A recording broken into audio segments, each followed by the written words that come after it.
जय हिंद दोस्तों। फिर से आप सभी का स्वागत है RLGS स्टडी यूट्यूब चैनल में। तो आज हम लेकर आए हैं पॉलिटिकल साइंस का मॉक टेस्ट नंबर 1, जिसमें हम पॉलिटिकल साइंस से रिलेटेड कुछ महत्वपूर्ण प्रश्नों पर चर्चा करेंगे और पॉलिटिकल साइंस से संबंधित कुछ महत्वपूर्ण जो टॉपिक्स हैं उसको लेकर के इस वीडियो में चर्चा करेंगे। चर्चा करने से पहले यदि आप लोगों ने चैनल को लाइक, सब्सक्राइब और शेयर नहीं किया है तो सबसे पहले चैनल को लाइक करें, सब्सक्राइब करें और शेयर करें। तो आज का जो है आज हम बात करेंगे इस वीडियो के अंदर पॉलिटिकल साइंस के कुछ महत्वपूर्ण प्रश्न के बारे में, जिसमें कि सबसे पहले प्रश्न जो दिया गया है वो है आपका कि अस्पृश्यता का उन्मूलन संविधान के किस अनुच्छेद के अंतर्गत आता है। अस्पृश्यता का मतलब होता है, क्वेश्चन नंबर 1 क्या कह रहा है कि अस्पृश्यता जो है वो संविधान के किस अनुच्छेद के अंतर्गत आती है। अस्पृश्यता का अर्थ होता है कि अनटचेबिलिटी, ठीक है। तो अनटचेबिलिटी जो है संविधान के किस एक अनुच्छेद के अंदर दिया गया है। तो इसका जो सही आंसर रहेगा दोस्तों आर्टिकल नंबर 17, क्योंकि आर्टिकल नंबर 17 में छुआछूत या फिर आपके जो है अस्पृश्यता की मनाही की बात की गई है कि भारत के किसी भी नागरिक के साथ किसी प्रकार का कोई छुआछूत जो है इस प्रकार की कोई एक्टिविटी नहीं की जाएगी। आर्टिकल 15 की अगर बात करें तो आर्टिकल जो 15 है इसमें आता है भेदभाव का निषेध, कि किसी भी व्यक्ति के साथ समाज में किसी प्रकार का कोई भेदभाव नहीं किया जाएगा। और इसी तरीके से आर्टिकल नंबर 18 में बात की गई है उपाधियों के अंत की, कि उपाधियों का जो अंत है, भारत का कोई भी व्यक्ति अपने नाम से जो पहले है वो किसी प्रकार का कोई उपाधि नहीं लगा सकता, सिवाय भारत रत्न, पद्म भूषण और पद्म विभूषण को छोड़ करके, ठीक है। यदि कोई भारत का जो व्यक्ति है किसी विदेश से किसी प्रकार की कोई उपाधि प्राप्त करता है तो उसे सबसे पहले उसे प्राप्त करने के लिए भारत के राष्ट्रपति यानी देश के पहले नागरिक की जो है आपका परमिशन लेनी पड़ेगी।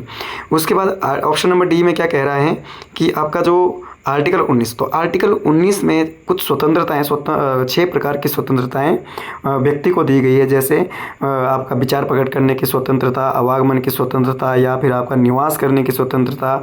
इस प्रकार से भिन्न भिन्न तरीके 6 प्रकार की इसमें स्वतंत्रताएं दी गई है। और इसी में बात की गई है सूचना प्राप्त करने का अधिकार या फिर सूचना प्राप्त करने की स्वतंत्रता। तो सूचना का जो अधिकार, राइट टू इन्फॉर्मेशन, सन 2005 में इसको मौलिक अधिकार बनाया गया था। और यही जो है ये भी 19 के ए में शामिल है, 19 के ए में शामिल है। क्वेश्चन नंबर 2 कि भारत के किस भाग में मौलिक अधिकार का वर्णन किया गया है। जो फंडामेंटल राइट है, जो दोस्तों फंडामेंटल जो राइट है, पहली बात तो टोटल कितने 6 है, मौलिक जो अधिकार है कुल कितने हैं 6 है। और इन 6 मौलिक अधिकारों को संविधान के भाग नंबर 3 और आर्टिकल नंबर जो है इनका जो प्रावधान है 12 से लेके 35 तक किया गया है। इन्हें संविधान के भाग नंबर 3 में और आर्टिकल नंबर 12 से लेके 35 तक इनका प्रावधान किया गया है। इसके अलावा भारतीय संविधान का जो भाग नंबर 1 है इसमें बात की गई है राज्य तथा उसका संघीय क्षेत्र, यानी भारत के राज्य और केंद्र शासित प्रदेशों का उल्लेख इसमें किया गया है। भाग नंबर 2 में संविधान की अंदर जो है सिटीजनशिप यानी नागरिकता के प्रावधान के बारे में बात की गई है कि भारत में जो है एकल नागरिकता जो प्रावधान है वो किस प्रकार किया गया है, ठीक है। तो भारत में एकल जो नागरिकता का प्रावधान है वो ब्रिटेन के संविधान से लिया गया है, ठीक है। जैसे कि आपको पता है कि भारत में अगर आपसे पूछा जाए कि कोई भी व्यक्ति भारत की यदि नागरिकता प्राप्त करना चाहता है तो कितने तरीके से कर सकता है, तो 5 प्रकार होते हैं, जैसे जन्म के आधार पर नागरिकता या फिर वंश या रक्त के आधार पर नागरिकता या पंजीकरण के आधार पर या फिर आपका जो है देशीयकरण के आधार पर या फिर अर्जित भूमि के आधार पर। तो ये नागरिकता को प्राप्त करने के 5 तरीके हैं। भाग नंबर 4 में बात की गई है किसके बारे में, DPSP के बारे में, DPSP, ठीक है। DPSP का मतलब है directive principle state of the policy, यानी नीति निर्देशक सिद्धांत, जिनका जो उल्लेख है संविधान में 36 से लेकर 51 तक के आर्टिकल के अंदर किया गया है। तो ये था क्वेश्चन नंबर 2, जिसका सही आंसर रहेगा कि भाई मौलिक अधिकार का वर्णन संविधान के किस भाग में है, तो भाग नंबर 3 में। इसी तरीके से अगला जो इसमें प्रश्न पूछा गया, क्वेश्चन नंबर 3, रिट जारी करने का अधिकार किस एक अनुच्छेद में किया गया है। तो पहली बात तो ये कि जो रिट है यानी लेख है, ये 5 प्रकार की जो रिट है ये सुप्रीम कोर्ट जारी करता है अपने अधीनस्थ न्यायालय और अपने अधीनस्थ अधिकारियों को। जैसे सुप्रीम कोर्ट किसको जारी करेगा? हाई कोर्ट को, ठीक है। और हाई कोर्ट नीचे अपने अधीनस्थ अधिकारियों को जारी करेगा। तो सुप्रीम कोर्ट जो ये लेख जारी करेगा ये करेगा आर्टिकल नंबर 32 के तहत, आर्टिकल नंबर 32 के तहत। और अगर सुप्रीम कोर्ट की बात हाई कोर्ट की बात करें तो हाई कोर्ट के पास भी आर्टिकल नंबर 226 में रिट जारी करने का अधिकार है, ठीक है। तो अगर आपसे पूछा जाए कि मौलिक अधिकारों से संबंधित या फिर मौलिक अधिकारों को लागू करवाने के लिए सर्वोच्च न्यायालय में किस एक अनुच्छेद के तहत जाया जा सकता है, तो आप बोलेंगे आर्टिकल नंबर 32 सुप्रीम कोर्ट में जा सकते हैं और आर्टिकल 226 के तहत हाई कोर्ट में अपील की जा सकती है। तो ये था क्वेश्चन नंबर 3 के बारे में, ठीक है। इसमें आर्टिकल नंबर 20 जो है ये संबंधित है अपराध के विरुद्ध संरक्षण, कि जब कोई व्यक्ति किसी प्रकार का कोई क्राइम करता है तो उसको कौन कौन सी प्रोटेक्शंस दी जाती है, ठीक है। जैसे उसे वकील, दलील और अपील का पूर्ण अधिकार है, मतलब गिरफ्तार या फिर किसी व्यक्ति को यदि सजा हुई है या जेल में वो बंद है तो उसे वकील से परामर्श लेने का अधिकार या फिर उसे अपने दोष को सिद्ध करने का अधिकार है। इस प्रकार के कुछ प्रावधान उसको यहाँ पर दिए गए हैं, ठीक है।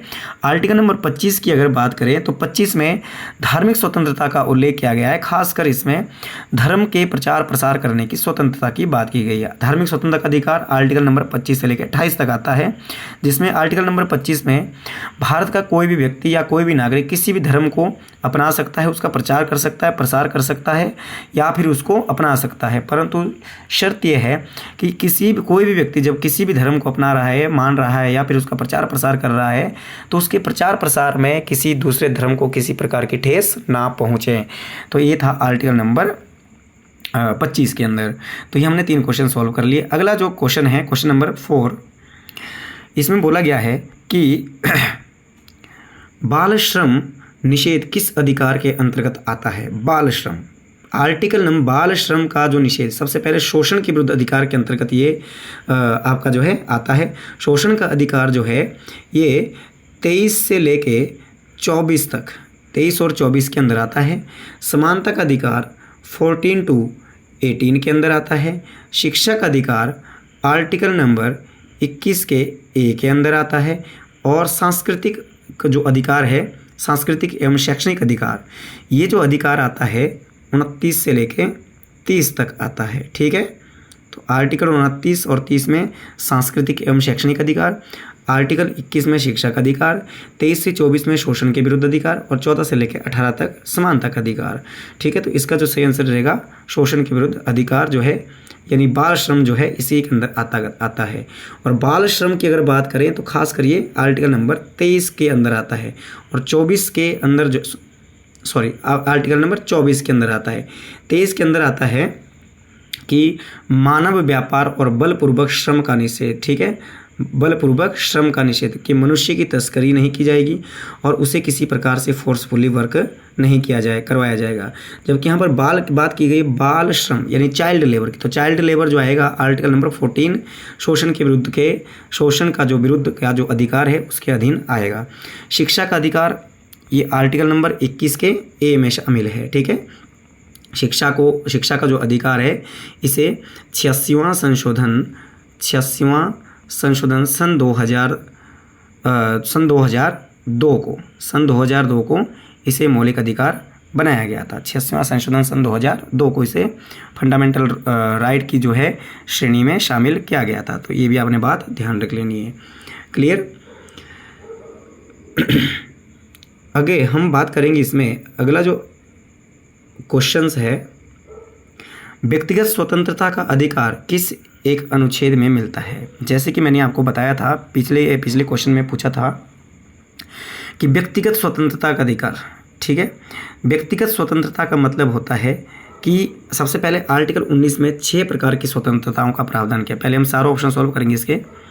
सबसे पहले आर्टिकल नंबर जो 19 है इसमें 6 प्रकार की स्वतंत्रताओं की बात की गई है, ठीक है। कितने टाइप की? 6 प्रकार की स्वतंत्रता। आर्टिकल 21 अभी मैंने आपको बताया था किससे संबंधित है, ये आपका शिक्षा के अधिकार से, राइट टू एजुकेशन, ठीक है, right to education. Article number 20 अपराध के संबंध में संरक्षण, और आर्टिकल नंबर 22 गिरफ्तारी, ठीक है, गिरफ्तारी के संबंध में संरक्षण। तो आर्टिकल 19 में जो है व्यक्तिगत स्वतंत्रता का अधिकार आता है, ठीक है, व्यक्तिगत स्वतंत्रता का अधिकार, यानी आपका जो है व्यक्तिगत यानी आपका पर्सनली आपकी जो है फ्रीडम, ठीक है, तो ये आपने बात ध्यान रख लेना है। अगला जो है व्यक्तिगत स्वतंत्रता का अधिकार आर्टिकल 19 में नहीं बल्कि आर्टिकल 20 में आता है। जीवन एवं व्यक्तिगत स्वतंत्रता का अधिकार, माफ़ी चाहेंगे कि आर्टिकल नंबर जो 21 है, आर्टिकल नंबर जो 21 है उसमें राइट टू एजुकेशन नहीं आएगा। राइट टू एजुकेशन आर्टिकल 21 के ए में आएगा, आर्टिकल नंबर 21 के ए में आएगा, और आर्टिकल 21 में आएगा व्यक्तिगत स्वतंत्रता का अधिकार, जिसे जीवन एवं व्यक्तिगत स्वतंत्रता का अधिकार या निजता का अधिकार भी कहा जाता है यार, ठीक है। Right to personal privacy, right to personal privacy, ठीक है, या प्राण एवं दैहिक स्वतंत्रता का अधिकार भी से कहा जाता है, ठीक है। अगला, किस अनुच्छेद में धर्म की स्वतंत्रता दी गई है? अभी हमने बात किया था आर्टिकल नंबर 25 से लेके 28 तक, आर्टिकल नंबर 25 से लेके 28 तक धार्मिक स्वतंत्रता की बात की गई है, तो इसीलिए इसका सही आंसर हो जाएगा ऑप्शन नंबर बी, यानी आर्टिकल नंबर 25। 21 में अभी हमने ऊपर बात की है आर्टिकल नंबर 21 की, कि इसमें क्या आ जाएगा, जीवन व्यक्तिगत स्वतंत्रता का अधिकार। आर्टिकल 29 में हमने बात की थी सांस्कृतिक शैक्षणिक अधिकारों के बारे में, ठीक है। खासकर आर्टिकल 29 में जो बात की गई है वो कि अल्पसंख्यकों को, ठीक है, अल्पसंख्यकों के हितों का संरक्षण इसमें बात की गई है। और आर्टिकल 19 में फिर वही आपकी जो है 6 प्रकार की स्वतंत्रताओं के बारे में बात की गई है। ये थे हमारे क्वेश्चन नंबर 6, जिसका सही आंसर होगा ऑप्शन नंबर बी, आर्टिकल 25, ठीक है। अगला क्वेश्चन नंबर 7, परंतु क्वेश्चन नंबर 7 को पढ़ने से पहले जिसने भी हमारा चैनल लाइक सब्सक्राइब नहीं किया है प्लीज़ चैनल को लाइक और सब्सक्राइब जरूर करें। चलिए क्वेश्चन नंबर 7 की अगर बात करें, शोषण के विरुद्ध अधिकार, शोषण के विरुद्ध अधिकार जो है कौन सा अनुच्छेद नहीं आता? शोषण के विरुद्ध अधिकार में कौन सा अनुच्छेद नहीं आता? सबसे पहले शोषण का विरुद्ध अधिकार 23 और 24 के अंदर आता है, ठीक है। तो ये 23 में क्या है? 23 में आता है मानव व्यापार और बाल श्रम, आपका जो है बलपूर्वक श्रम का निषेध, यानी ह्यूमन ट्रेड और फोर्सफुली वर्क के ऊपर जो है प्रतिबंध लगाता है आर्टिकल नंबर 23। और 24 में चाइल्ड लेबर की बात की गई है कि आपका जो चाइल्ड लेबर है कि 14 साल से कम उम्र के बच्चे को किसी भी संकटग्रस्त क्षेत्रों में, या जैसे आपका माइन है, रेस्टोरेंट है, ठीक है, इस प्रकार के क्षेत्रों में काम कराना वर्जित है, जहां पर उसके शारीरिक और मानसिक जो है मानसिक विकास को जो है ठेस पहुंचती हो या फिर उसका शोषण होता हो। तो आर्टिकल नंबर 23 और 24 तो आपके क्या शोषण के विरुद्ध अधिकार से संबंधित है, परंतु आर्टिकल नंबर 21 ये इससे रिलेटेड नहीं है, तो इसका आंसर ये हो जाएगा। क्लियर? चलिए क्वेश्चन नंबर 8, क्वेश्चन नंबर 8 की अगर बात करें, किस अनुच्छेद में समान अवसर की गारंटी की बात की गई है? समान अवसर यानी अवसर की समानता। आर्टिकल नंबर 14 में क्या बात की गई? कानून के समक्ष समानता, ठीक है। 15 में क्या बात की गई है? भेदभाव का निषेध। 16 में बात की गई है अवसर की समानता। तो इसका जो सही आंसर हो जाएगा आर्टिकल नंबर 16, कि इसमें समान अवसर की बात की गई है कि भारत के किसी भी नागरिक को किसी भी क्षेत्र में हर विभिन्न प्रकार के अवसर को प्राप्त करने से नहीं रोका जा सकता, परंतु शर्त यह है कि वो व्यक्ति उस अवसर के योग्य होना चाहिए, ठीक है। ऐसा नहीं हो कि उसके पास वो योग्यता है ही नहीं जिस अवसर की वो बात कर रहा है, ठीक है। और आर्टिकल 18 में अगर बात करें तो आर्टिकल जो 18 है इसमें बात की गई है उपाधियों के प्रतिबंध से संबंधित, कि उपाधियों को कि भारत का कोई भी नागरिक किसी प्रकार की उपाधि धारण नहीं करेगा। उपाधि मतलब टाइटल्स, ठीक है। क्वेश्चन नंबर 9, अगर क्वेश्चन नंबर 9 की बात करें कि कौन सा मौलिक अधिकार उच्च न्यायालय द्वारा परिवर्तित नहीं है, मतलब कि संविधान का कौन सा ऐसा अनुच्छेद है जो न्यायालय द्वारा परिवर्तनीय नहीं है। वैसे न्यायालय द्वारा नहीं, परंतु यहाँ आ जाएगा कि कौन सा ऐसा आर्टिकल है जो इमरजेंसी के टाइम जब इमरजेंसी लगती है तो उस समय वो निरस्त नहीं किया जा सकता, यानी राष्ट्रपति के आपातकाल के समय उसे परिवर्तित नहीं किया जा सकता, ठीक है। या फिर ये क्वेश्चन एक तरीके से अपने हिसाब से सही भी है। अगर हम देखें इमरजेंसी के आधार पर तो आर्टिकल 20 और 21 इनको समाप्त नहीं किया जा सकता। ये सारे मौलिक अधिकारों को समाप्त किया जा सकता है, परंतु आर्टिकल 20 और 21 को इमरजेंसी के दौरान समाप्त नहीं किया जा सकता। परंतु अगर न्यायालय द्वारा परिवर्तन की बात करें तो आर्टिकल नंबर 32 संवैधानिक उपचारों का अधिकार। तो संवैधानिक उपचारों के अधिकार के बारे में हमने बात किया था कि इसके तहत मौलिक अधिकारों की सुरक्षा या मौलिक अधिकारों को लागू करने के लिए सर्वोच्च न्यायालय में अपील की जा सकती है। और अगर हाईकोर्ट में मौलिक अधिकारों से संबंधित कोई मामला है और हाईकोर्ट से आप सुनवाई चाहते हैं तो आप हाईकोर्ट में आर्टिकल नंबर 226 के तहत अपील कर सकते हैं। तो ये था क्वेश्चन नंबर 9। क्वेश्चन नंबर 10 की आगे बात करेंगे कि संविधान की आत्मा किस एक अनुच्छेद को कहा जाता है। संविधान की आत्मा किस एक अनुच्छेद को कहा जाता है। तो संविधान की जो आत्मा है आर्टिकल नंबर 32 इसमें आता है संवैधानिक उपचारों का अधिकार। ठीक है, संवैधानिक उपचारों का अधिकार, जिसे डॉक्टर भीमराव अंबेडकर ने संविधान की आत्मा कहा था। क्लियर। बाकी हम आर्टिकल 25, 21 और 14 ये पिछले क्वेश्चंस में हम इनको सॉल्व कर चुके हैं। क्वेश्चन नंबर 11 संविधान की प्रस्तावना में हम भारत के लोग वाक्य किसको प्रस्तुत करता है या फिर किसका प्रतीक है। ठीक है, हम भारत के लोग, क्योंकि मैंने पिछले जो वीडियो में हमने प्रेम्बल के बारे में बात किया था कि प्रेम्बल कहाँ से शुरू होती है, हम भारत के लोग से शुरू होती है। और प्रेम्बल में आज तक केवल एक बार संशोधन किया गया है और इसमें समानता, स्वतंत्रता और बंधुता, ये जो तीनों के तीनों जो वर्ड है ये फ्रांस से लिए गए हैं और ये फ्रांस की क्रांति का जो है स्लोगन भी रहा था, समानता, स्वतंत्रता और बंधुता। तो यहाँ पर बात की गई हम भारत के लोग भारतीय संविधान की प्रस्तावना में किस चीज़ का प्रतीक है। तो यहाँ ये प्रतीक है किसका, हम भारत के लोग जनता की सर्वोच्चता का प्रतीक है। किसका, जनता की सर्वोच्चता का प्रतीक है। ठीक है, कि भारत में जो शासन प्रशासन की जो समस्त शक्तियां हैं वो किसको दी गई है, जनता को समर्पित की गई है। क्लियर। अगला, प्रस्तावना में कुल कितने आदर्श जो है उल्लेखित है, यानी आइडियल जो वर्ड है वो टोटल कितने हैं, तो 5। जैसे समानता, स्वतंत्रता, बंधुता, न्याय और संप्रभुता। तो ये 5 जो आपके जो आइडियल वर्ड है संविधान की प्रस्तावना में शामिल है। समानता, स्वतंत्रता, बंधुता, न्याय और आपका जो है संप्रभुता। ठीक है, तो ये क्वेश्चन नंबर 12 हमने सॉल्व कर लिया है। क्वेश्चन नंबर अगला, धर्मनिरपेक्ष शब्द कब जोड़ा गया। हमने इसके बारे में संविधान के जो प्रस्तावना यानी पिछली वीडियो में जो अब हमने बात की थी प्रेम्बल के बारे में, तब मैं वहाँ पर बात कर रहा था समाजवाद या फिर पंथ निरपेक्षता, धर्म निरपेक्षता और एकता और अखंडता की बात मैंने वहाँ पर की थी। तो धर्मनिरपेक्ष जो शब्द है ये संविधान में जोड़ा गया था। 42वां संशोधन सन 1976 में इसको शामिल किया गया था। 1985 में संविधान में 10वीं अनुसूची जोड़ी गई थी। ठीक है, 1985 में संविधान में 10वीं अनुसूची जोड़ी गई थी जिसमें आता है दल बदल का प्रावधान। ठीक है, और 1951 में जब संविधान में पहला संशोधन हुआ था तो उसके तहत जो है आपकी 9वीं अनुसूची जोड़ी गई थी। 9वीं कौन से नंबर की, 9th शेड्यूल जो है जोड़ी गई थी जिसमें संपत्ति अधिग्रहण की बात की गई है। क्लियर। तो ये था क्वेश्चन नंबर 13 जिसका करेक्ट आंसर है ऑप्शन नंबर सी यानी 1976। क्वेश्चन नंबर 14, समाजवादी शब्द किस संशोधन के तहत संविधान में जोड़ा गया।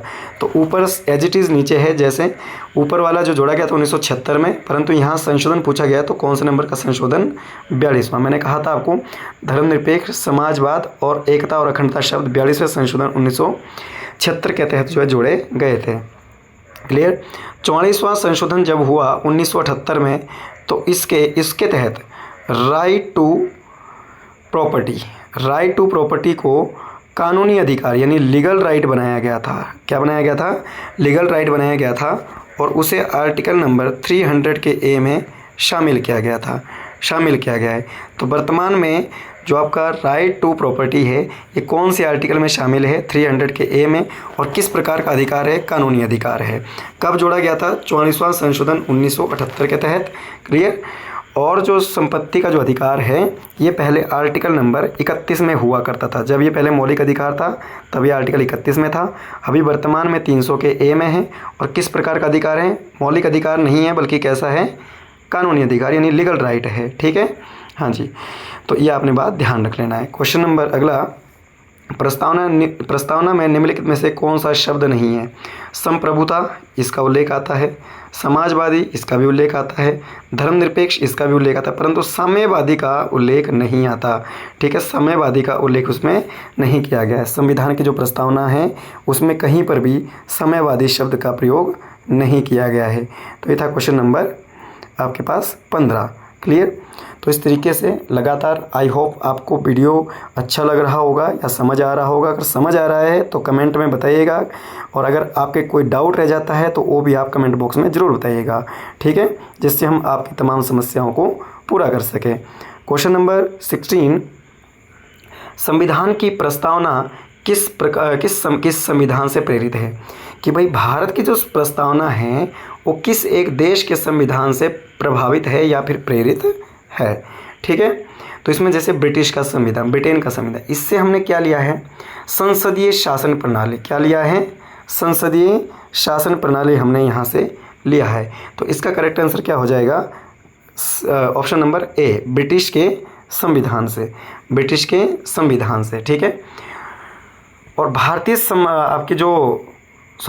संविधान की प्रस्तावना पूछी गई। भारतीय संविधान की जो प्रस्तावना है वो ब्रिटेन से नहीं बल्कि अमेरिका से प्रभावित है, क्योंकि प्रस्तावना जो शब्द है वो हमने कहाँ से लिया है? अमेरिका से। ठीक है, भारत का संविधान प्रभावित ब्रिटेन के संविधान से है, जबकि भारत की जो प्रस्तावना है, संविधान की जो प्रस्तावना है, अमेरिका के संविधान से प्रभावित है। क्योंकि प्रस्तावना नामक जो शब्द है वो भारतीय संविधान में कहाँ से लिया गया है? अमेरिका के संविधान से लिया गया है। और फ्रेंच यानी फ्रांस के संविधान की अगर बात करें तो फ्रांस से हमने क्या लिया है? गणतंत्र शब्द लिया है, यानी रिपब्लिक वर्ड लिया है, और आपका समानता, स्वतंत्रता और बंधुता शब्द को फ्रांस के संविधान से लिया गया है। उसी तरीके से कनाडाई यानी कनाडा के संविधान से हमने संघात्मक शासन व्यवस्था को लिया है। संघात्मक शासन जो व्यवस्था है वो हमने कनाडा के संविधान से ली है। तो इस क्वेश्चन का सही आंसर हो जाएगा option number B. Question number 17, प्रस्तावना में किस प्रकार का न्याय उल्लेखित नहीं है? ठीक है, तो हमने प्रस्तावना के बारे में अच्छे से विस्तार से बात की थी। उसमें सामाजिक न्याय की बात की गई है, धार्मिक, आर्थिक, सामाजिक न्याय की बात की गई है, राजनीतिक न्याय की बात की गई है और आर्थिक न्याय की बात की गई है, जबकि धार्मिक न्याय की उसमें बात नहीं की गई है। धार्मिक समानता की बात की गई है उसमें, किसमें? धार्मिक समानता की बात की गई है। ठीक है, जबकि धार्मिक जो है न्याय की बात नहीं की गई। तो इसका जो करेक्ट आंसर रहेगा ऑप्शन नंबर बी। ठीक है, क्वेश्चन नंबर 18, भारतीय संविधान को प्रस्तावना में क्या घोषित किया गया है? भारत की प्रस्तावना में भारत को क्या घोषित किया गया है? राष्ट्र, उपनिवेश, गणराज्य या उपरोक्त सभी? तो उपनिवेश तो बिल्कुल भी नहीं किया गया है। गणराज्य, राष्ट्र भी कहीं पर भी ऐसा नहीं लिखा कि भारत एक राष्ट्र है। हाँ, गणराज्य यानी गणतंत्र शब्द का उल्लेख संविधान की प्रस्तावना में आता है, जो हमने अभी मैंने आपको बताया था, जो हमने कहाँ से लिया है? फ्रांस के संविधान से लिया है। कहाँ से लिया है? फ्रांस के संविधान से लिया है। ठीक है, ये भी आपने बात ध्यान रख लेना।